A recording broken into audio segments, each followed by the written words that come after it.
Alors, je voudrais attaquer un nouveau problème de l'homme. L'attaquer d'une façon frontale,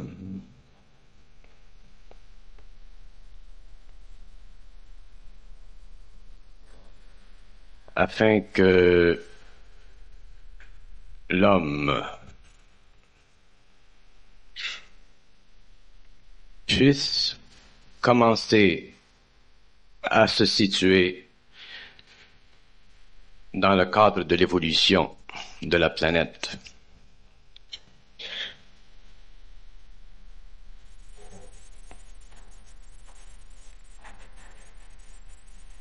La conférence d'aujourd'hui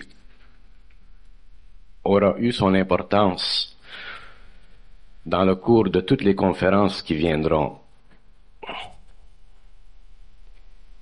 Et de cette conférence se formera la première colonne. C'est-à-dire que de cette conférence,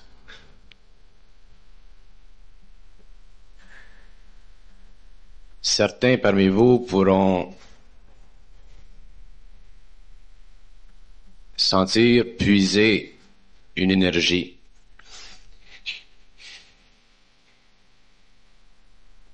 qui servira à galvaniser la conscience de l'ego et à créer une des premières ouvertures collectives sur le plan de la conscience universelle dans la province de Québec.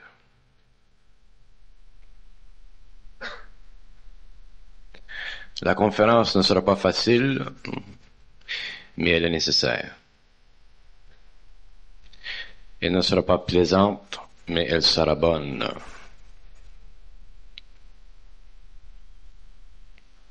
Il s'agit de ne pas trop y penser.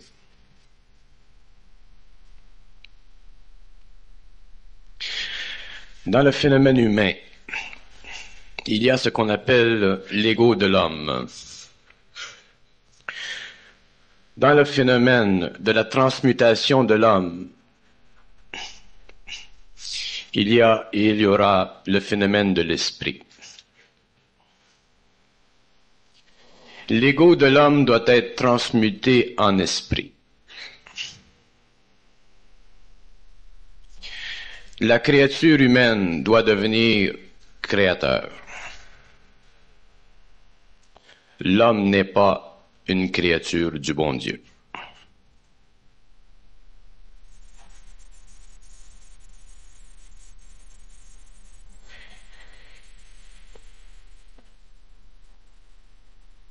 L'esprit crée les conditions de l'évolution. L'esprit crée les véhicules de l'évolution. L'esprit régit les lois de l'évolution. L'homme n'est que la manifestation inférieure de cet esprit.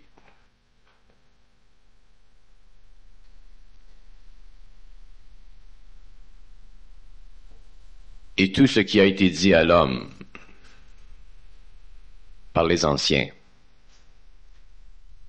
ne peut plus servir à l'homme nouveau. Non pas parce que ce qui a été dit n'était pas ce qui devait être dit, mais parce que ce qui a été dit a servi et dans l'avenir ne servira plus. Ça ne servira plus parce que les moyens dont se servait l'homme auparavant pour comprendre, pour soutenir ce qui avait été dit, seront éliminés de l'homme, puisque l'ego de l'homme sera transmuté en esprit.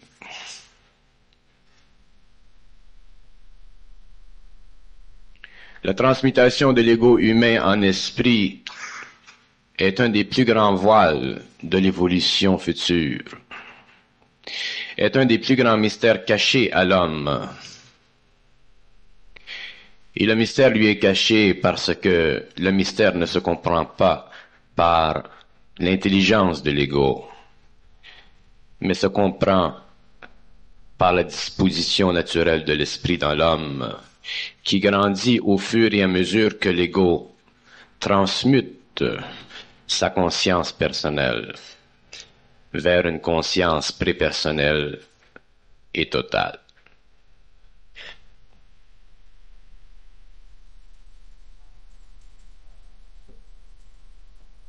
Quelle que soit la nature de l'entendement de l'homme ancien,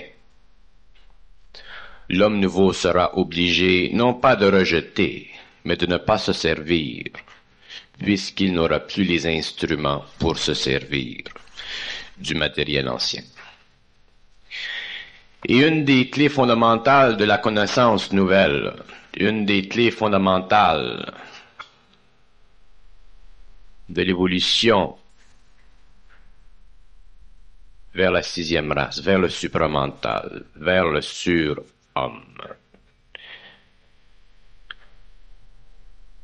Et la compréhension que l'homme n'est pas une créature de Dieu. Que le concept de l'homme étant une créature de Dieu est un concept qui a été donné à l'homme pour le faire parvenir à la conscience égoïque et non pour le faire transcender vers la conscience pure. Et tous les concepts et toutes les idées et toutes les formes devant servir à la constitution éventuelle d'une conscience organisée sur un globe force l'homme à absorber ces formes pour la constitution éventuelle de la race auxquelles sont adressées les formes, afin que cette race devienne ce qu'elle doit devenir pour un jour s'éteindre et en devenir une autre. Le premier pas de l'ego vers le devenir de l'esprit est dans la réalisation de l'ego que toute forme, quel que soit son appui émotionnel ou sentimental ou religieux ou spirituel ou quelconque, n'est qu'un appui temporaire. Et que tout ego qui tend vers l'esprit doit à un certain moment au cours de son évolution transcender la nature de la subjectivité de la forme pour s'entretenir parfaitement avec ce qui ne se comprend pas, afin de puiser dans son propre esprit tout le reste. L'ego n'est jamais prêt, parce que l'ego n'est jamais prêt. Mais l'ego doit le devenir et le deviendra par la force des choses. L'ego le deviendra par la force des choses, parce que l'ego n'est qu'une illusion. Et bien que l'illusion doit être maintenue pendant un certain nombre d'années, la puissance de l'âme transmutera l'ego en esprit et l'homme ne dira plus qu'il est dans l'ego, mais qu'il est dans l'esprit. Et lorsque l'homme sera dans l'esprit, il ne sera plus dans la conscience de sa personnalité et dans l'affectation de son ego, il ne sera plus dans la conscience personnelle de sa conscience subjective, mais évoluera dans la conscience proportionnelle de la conscience pure, de la conscience universelle. Les conditions sont établies, les temps sont arrivés, et ceux qui sont appelés à transmuter l'ego en énergie pure, en esprit, iront jusqu'à la fin de cette évolution. Et ceux qui devront se retirer parce qu'il en sera ainsi. Là où il y a du sentiment, il n'y a pas de progression. Où il y a de la progression, il doit automatiquement y avoir de la destruction. Car toute destruction implique un mouvement nouveau, et tout mouvement nouveau implique une échelle nouvelle de connaissance. De sorte que les affectations de l'ego font partie du domaine de l'ego, mais non du domaine de l'esprit. Et l'esprit est puissant. Il est puissant dans l'homme, il est puissant dans le cosmos, et les deux doivent se réunir afin que la matière soit spiritualisée. De sorte que les conditions qui font de l'homme aujourd'hui une créature du bon Dieu seront détruites, afin que l'homme devienne un créateur. Et tant que l'homme ne sera pas créateur, il ne sera pas dans la conscience de l'esprit. Il tendra vers cette conscience de l'esprit. Et lorsque l'homme sera dans la conscience de l'esprit, on ne dira plus qu'il est dans la conscience de l'esprit. On dira qu'il est dans l'énergie de la lumière.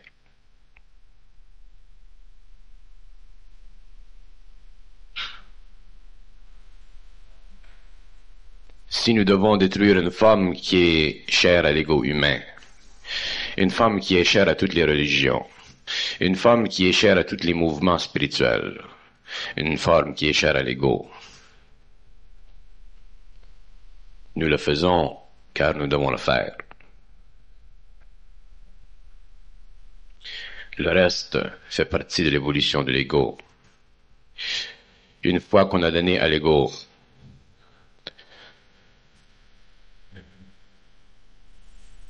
quelque chose, c'est à lui de continuer à s'en servir ou à le rejeter.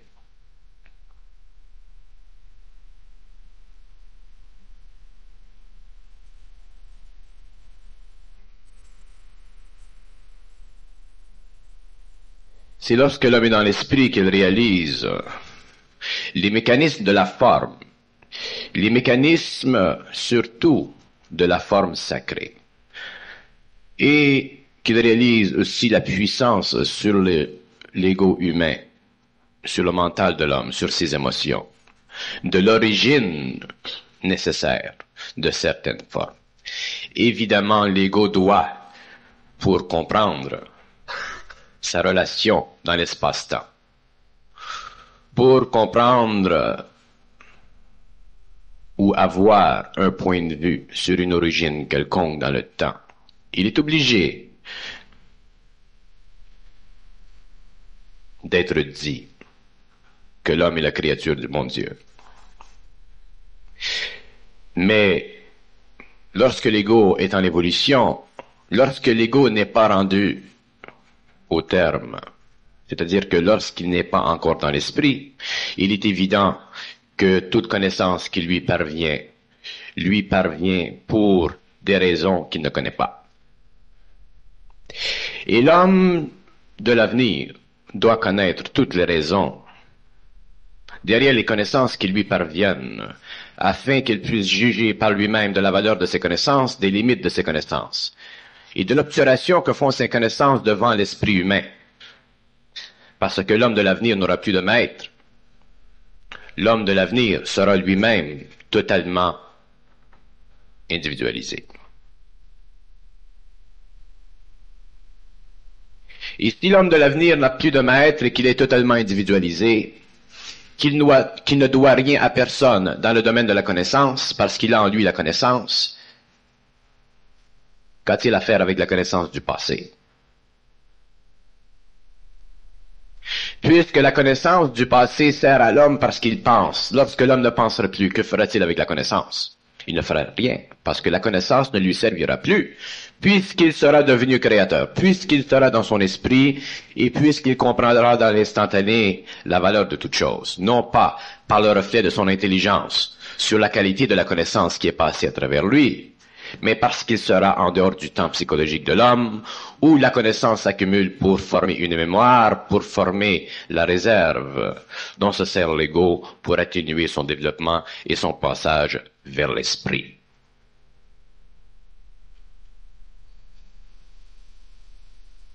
On ne peut pas vivre dans deux mondes à la fois. On ne peut pas vivre dans le monde de l'ego et dans le monde de l'esprit. Et là où l'ego et l'esprit se rencontrent, il doit se produire une fracture afin que se crée une nouvelle hiérarchie sur le globe.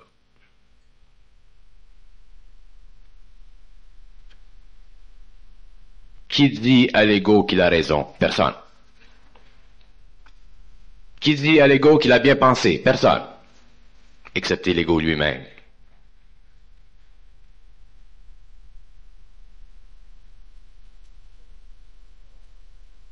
Mais qui dit à l'esprit quelque chose? Personne. Ni l'ego, ni l'esprit.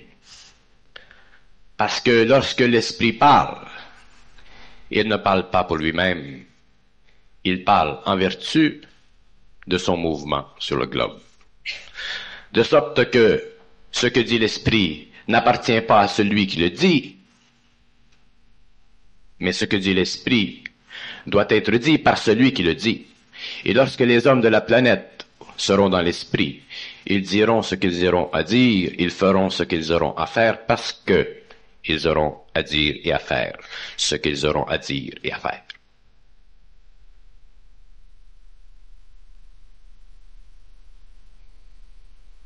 Lorsque l'on dit que l'homme est une créature de Dieu, on ne réalise pas les implications au cours de l'évolution de ces paroles. Les peuples, les nations, les civilisations se protègent de la connaissance, se protègent contre l'esprit.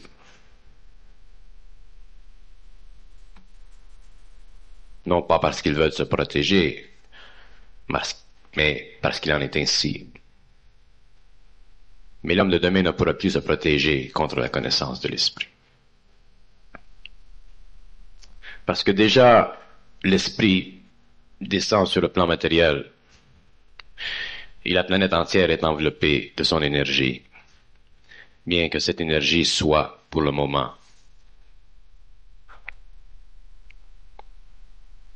en mouvement secondaire. Mais elle est là.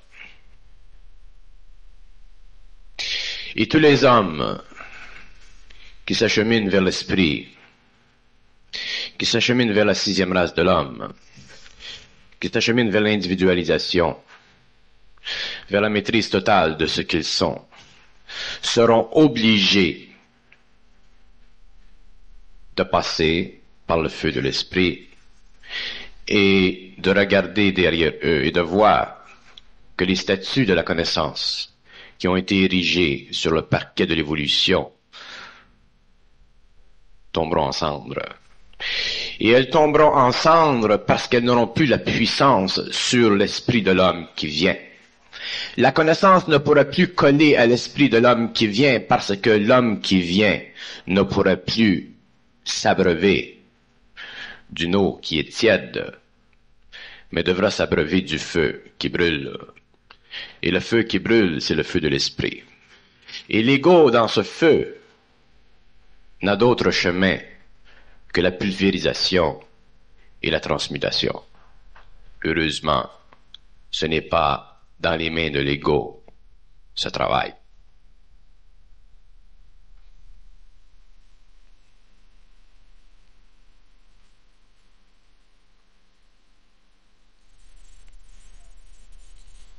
Lorsque l'homme croit qu'il est la créature du bon Dieu, il diminue sa stature, il diminue son état, il tue son pouvoir, et il ne reconnaît pas son origine. Il ne reconnaît pas son origine parce qu'il ne connaît pas son origine, parce que pour connaître l'origine de l'homme, l'homme doit être dans l'esprit qui a donné naissance à l'homme. Et ce n'est pas par les mots, ce n'est pas par les formules, entachées d'émotions et de sentiments, que l'homme connaîtra l'origine de son évolution. Et lorsqu'il connaîtra l'origine de son évolution, il ne sera plus dans le temps psychologique de l'évolution, de sorte que son origine ne lui fera plus de mal et il la comprendra bien. Mais l'origine dont il a présentement conscience est une origine qui suscite en lui des faiblesses qui sont proportionnelles à sa faiblesse, qui est proportionnelle à son état d'esprit, qui est proportionnelle à son ego et à son manque d'esprit.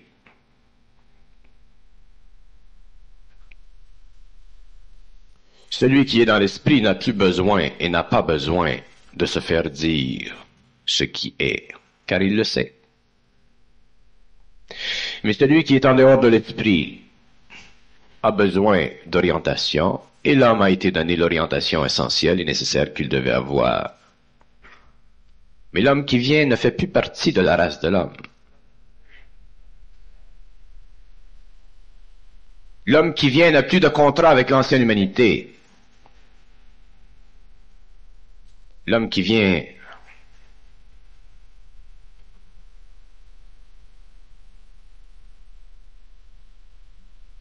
naîtra du feu de l'esprit. Et lorsqu'un homme naît du feu de l'esprit, il n'appartient plus à l'homme. Il peut voisiner l'homme, mais il n'appartient plus à l'homme.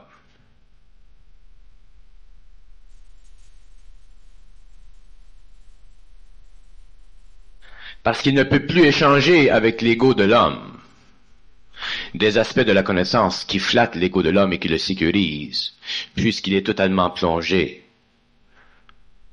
dans la conscience,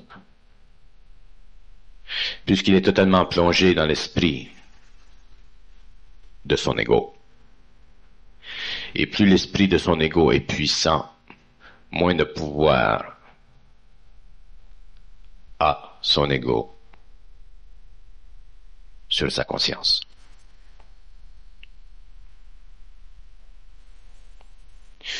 Nous absorbons des connaissances, nous absorbons des préceptes, nous accumulons des aspects des choses. Mais au profit de qui? Au profit de soi-même ou au profit de l'organisation humaine que nous appelons l'humanité? Au profit de l'individu ou au profit des masses? Au profit de l'individu ou au profit des religions? Au profit des individus ou au profit de cette collectivité inconsciente qui est alourdie par le karma mondial et le karma personnel? Un homme qui ne comprend pas que l'homme ancien est un homme qui doit conquérir son humanité, qui doit devenir homme dans le sens le plus réel du terme, et qu'il doit, au cours de ses développements, être capable de dépasser la vibration qui assomme l'ego, ne peut rien comprendre du supramental.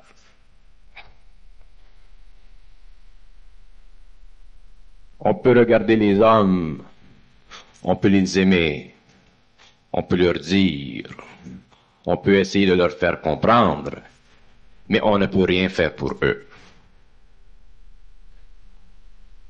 Rien. Puisque nous-mêmes n'avons pour l'homme, envers l'homme, aucune responsabilité. Nous jouons un rôle.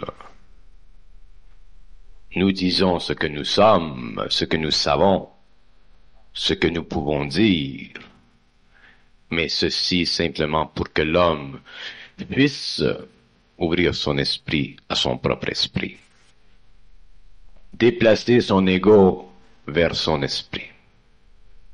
Et si l'homme ne peut pas le faire, ce n'est pas nous qui le ferons. Et ce n'est pas nous qui donnerons à l'homme des preuves suffisantes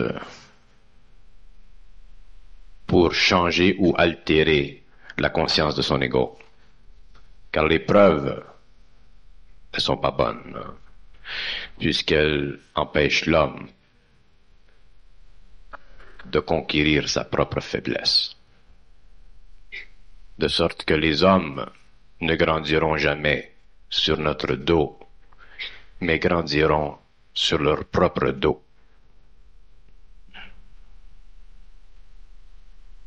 Nous mettons des pierres dans la rivière et nous créons des cercles. Et ces cercles atteignent la rive. Et une des pierres essentielles pour comprendre l'autre rive, c'est de savoir que l'homme n'est pas une créature du bon Dieu. Effectivement, ça choque l'ego. Mais tout choque l'ego. Et tout choquera l'ego. Tout choquera l'ego. Parce que l'ego doit être transmuté en esprit. Et les conditions de l'esprit sont des conditions de la lumière imposées sur l'ego pour la transmutation de l'homme ancien en homme nouveau. L'esprit ne se discute pas. L'ego peut discuter. L'ego peut faire ce qu'il veut. L'esprit se retire. Parce que l'ego et l'esprit ne font pas partie de la même vie. L'ego fait partie de la lumière sombre. L'esprit fait partie de la lumière pure. Et ils doivent se rencontrer sur un terrain neutre. Et le terrain neutre, c'est là où l'ego a transmuté son énergie pour devenir esprit.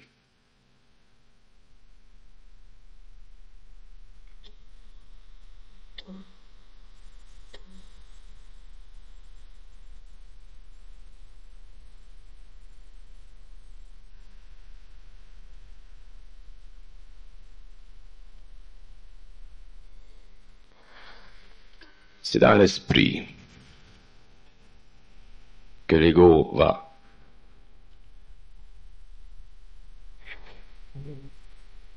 Et il n'y a pas à se presser.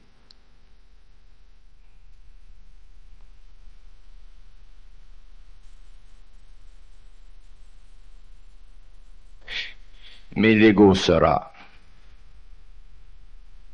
que tout ce qui fait partie de lui,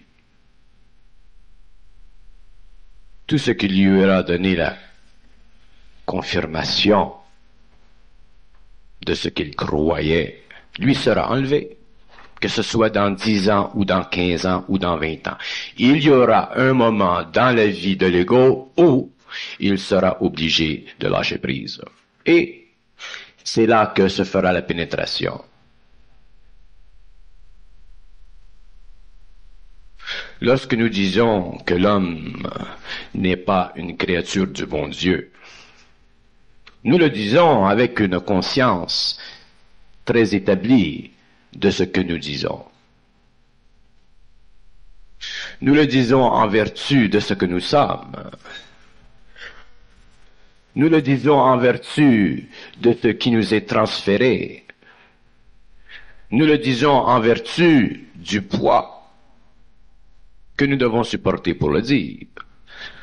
Parce que ce n'est pas l'ego qui renverse les formes des civilisations anciennes, c'est l'esprit.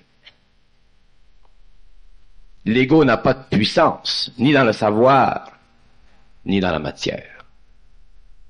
L'esprit est puissance. Et l'esprit peut changer tout. Et l'esprit peut détruire toutes les formes qui ont servi à l'évolution de l'homme ancien, puisque l'esprit c'est tout.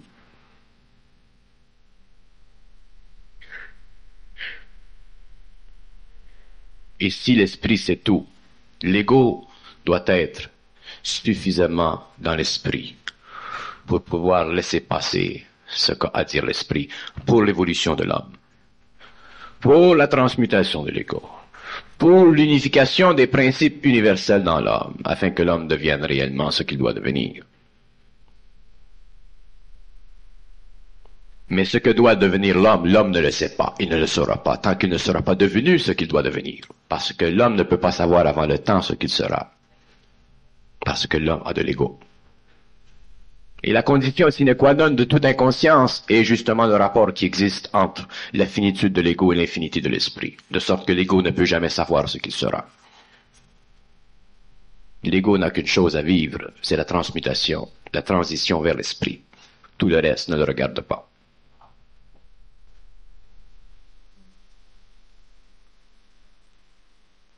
Mais l'ego se regarde en face. L'ego mesure ce qu'il sait. L'ego mesure ce qu'il sent qu'il sait. L'ego mesure ce qu'il pense qu'il sait. Et l'ego ne mesure rien, car tout ce qui est n'est pas mesurable. Alors tant que l'ego mesure, il ne sert qu'à mesurer sa propre mesure, qui n'est pas une mesure, mais simplement une appréciation égoïque de sa propre réflexion.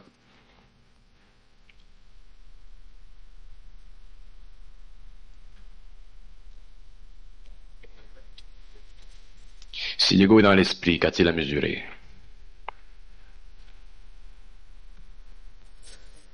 Si l'ego est dans l'esprit, qu'a-t-il à mesurer? Quoi? Si l'ego se mesure, c'est qu'il n'est pas encore dans l'esprit. Il peut être dans la forme, mais la forme est un cataplasme. Et dans la forme, il n'y a aucune liberté, puisque l'esprit ne passe pas dans la forme. Elle sert simplement à la faire vibrer.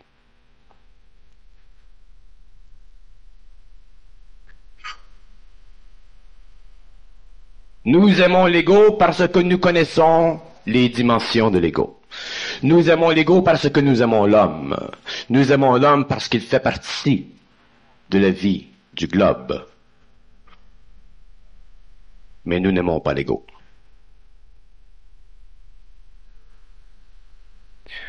Nous n'aimons pas l'ego parce que nous savons que l'ego est la créature du bon Dieu. Que l'ego croit qu'il est créature du bon Dieu. Et lorsqu'un ego croit qu'il est créature du bon Dieu, il ne peut pas être en esprit.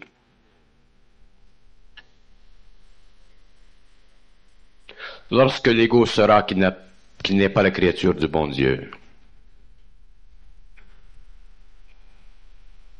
à ce moment-là, l'ego saura d'où il vient, où il va et pourquoi il est venu.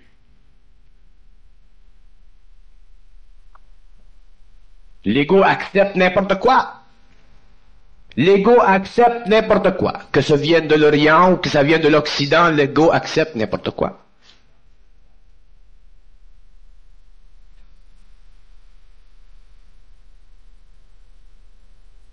Et il accepte n'importe quoi parce qu'il n'a pas d'autre chose, c'est-à-dire son propre esprit. Alors c'est normal qu'il accepte n'importe quoi.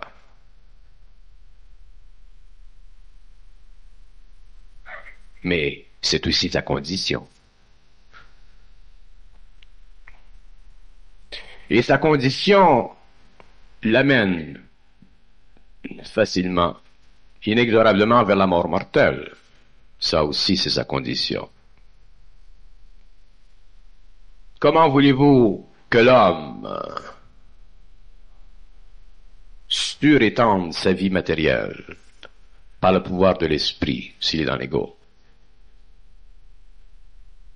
Comment voulez-vous que l'homme qui croit qu'il est la créature du bon Dieu puisse surexciter en lui l'énergie de son pouvoir lorsque l'homme ne sait même pas ce que veut dire le bon Dieu? Lorsque l'homme ne se sert de ces mots que pour créer en lui une sécurité spirituelle.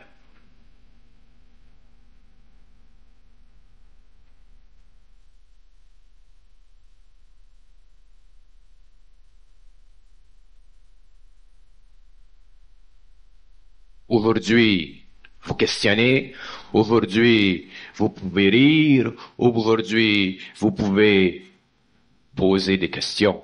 Un jour, vous ne le ferez plus. Parce qu'un jour, vous comprendrez ce que je vous dis aujourd'hui. Parce que vous serez dans votre propre esprit. Et les choses qui auront dominé votre vie égoïque seront du cinéma. Et tant que vous serez des acteurs sur le plan matériel, vous serez des créatures du bon Dieu. Et tant que vous serez des créatures du bon Dieu, vous serez en dehors de votre esprit. Et les platitudes de l'esprit qui ont été données à l'homme, qui ont été transférées à l'homme par le monde des esprits, seront aussi renversées. Vous avez séparé le monde ou l'univers en trois. Le monde matériel, le monde des esprits et le monde de la lumière. Et votre vision du monde de la lumière et du monde des esprits, la ligne de démarcation pour vous n'est pas claire dans votre esprit. Je vous dis qu'il n'y a pas de différence entre le monde des esprits et le monde de la matière. L'ego dans le monde des esprits est aussi emprisonné que l'ego dans le monde de la matière. Avec cette seule différence, qu'il est prisonnier du temps et que nous sommes prisonniers de l'espace. Que nous avons un corps matériel. Mais je vous dis une chose, c'est que viendra le temps où il sera plus essentiel à l'ego d'évoluer sur le plan matériel que d'évoluer dans le monde des esprits. Parce que le monde des esprits avec le temps doit être totalement troublé. Le monde des esprits avec le temps doit être totalement retardé. Le monde des esprits avec le temps doit être totalement retourné à la matière. Et le monde des esprits sera retourné à la matière. Parce que c'est la loi. C'est la loi de la lumière que le monde des esprits retourne à la matière. Et demandez à l'esprit, et demandez à ceux avec qui vous avez communication, et ils seront obligés d'admettre ce que je vous dis, parce qu'on ne discute pas ce que je dis dans le monde des esprits.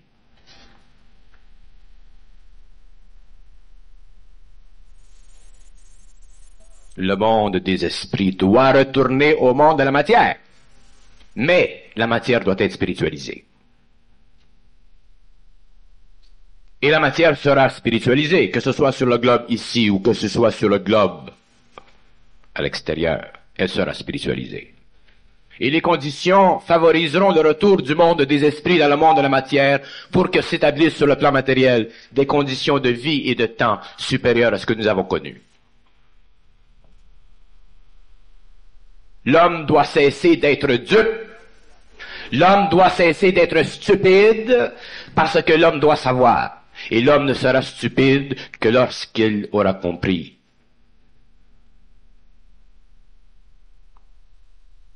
qu'il doit par lui-même savoir. Qu'il ne doit pas savoir par l'imposition de ce qui est su dans le monde des esprits. Le monde des esprits est aussi aveugle que le monde de l'homme.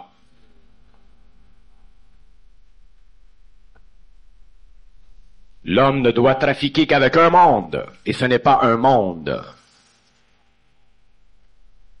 L'homme ne doit trafiquer qu'avec la lumière. Et tant que l'homme ne trafiquera qu'avec la lumière, il sera sujet aux lois des cycles, et c'est pourquoi il y aura sur le plan matériel une nouvelle race qui viendra après celle-ci. Parce que le monde des esprits aura éventuellement encore le pouvoir sur l'esprit de l'homme qui ne sera pas assez conscientisé.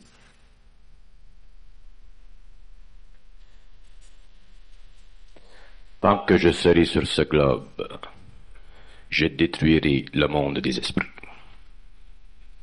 qui affecte le monde de l'homme. Je détruirai les formes qui sont soufflées dans l'esprit de l'homme pour lui faire croire. Tant que je serai sur ce globe, je n'appartiendrai qu'à l'homme.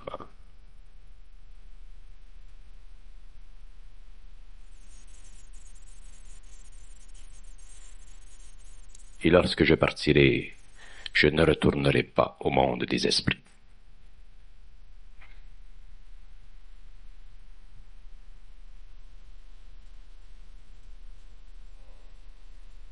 J'ai déjà dit que l'homme est totalement ignorant.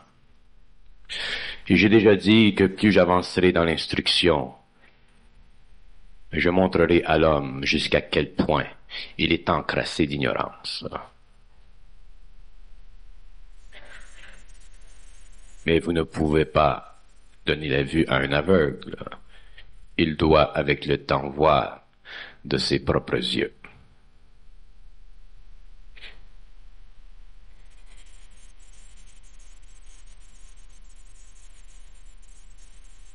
Regardez.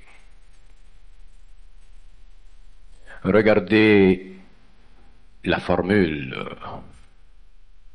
et l'implication de cette formule sur l'humanité, que l'homme est une créature du bon Dieu.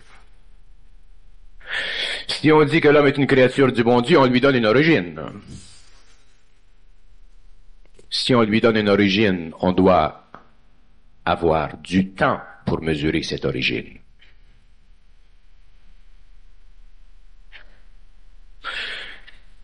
On doit donner à l'homme un point de référence. On doit donner à l'homme une valeur réelle à son image. Comment voulez-vous que l'homme soit une créature du bon Dieu lorsque même pas Dieu n'est parfait?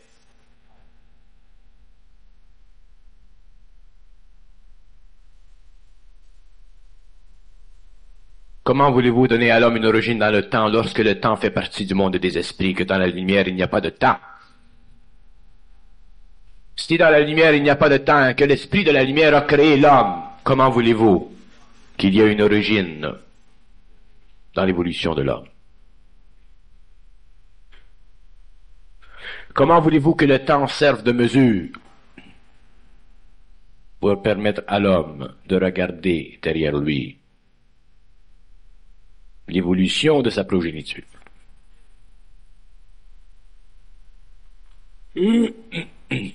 Pardon.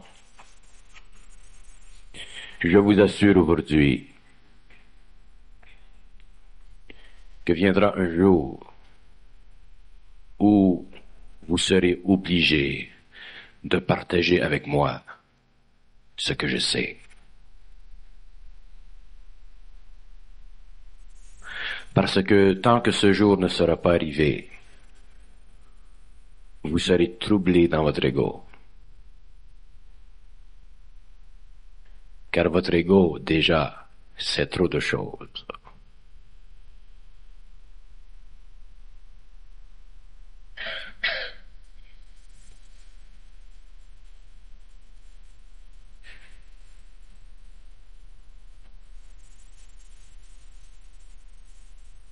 L'homme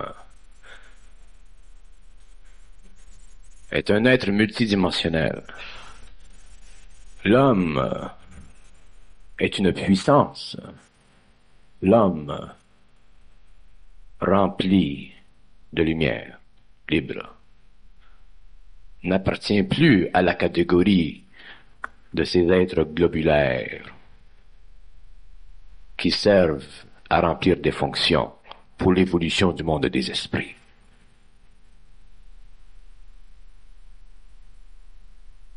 Je vous ai démontré dans les séminaires qu'il y a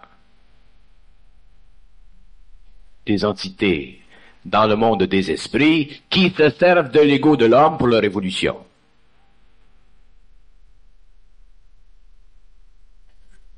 Des entités qui troublent l'esprit de l'homme pour leur évolution, qui s'agrafent à l'esprit de l'homme, qui le vampirisent, et l'homme ne le sait même pas.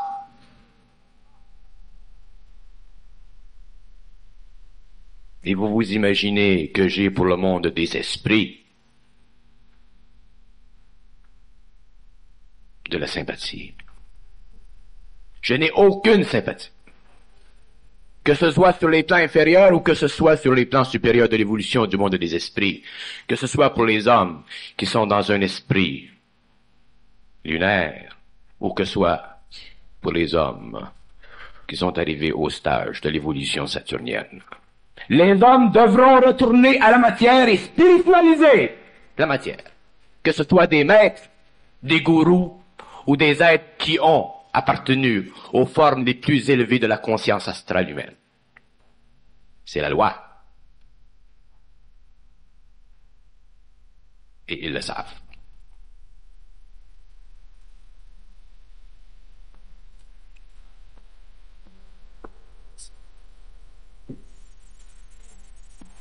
Ils le savent. Ils le savent parce que nous le savons. Et nous le savons parce que nous sommes ce que vous découvrirez. Et ce que nous savons, nous le disons, mais nous ne le discutons pas.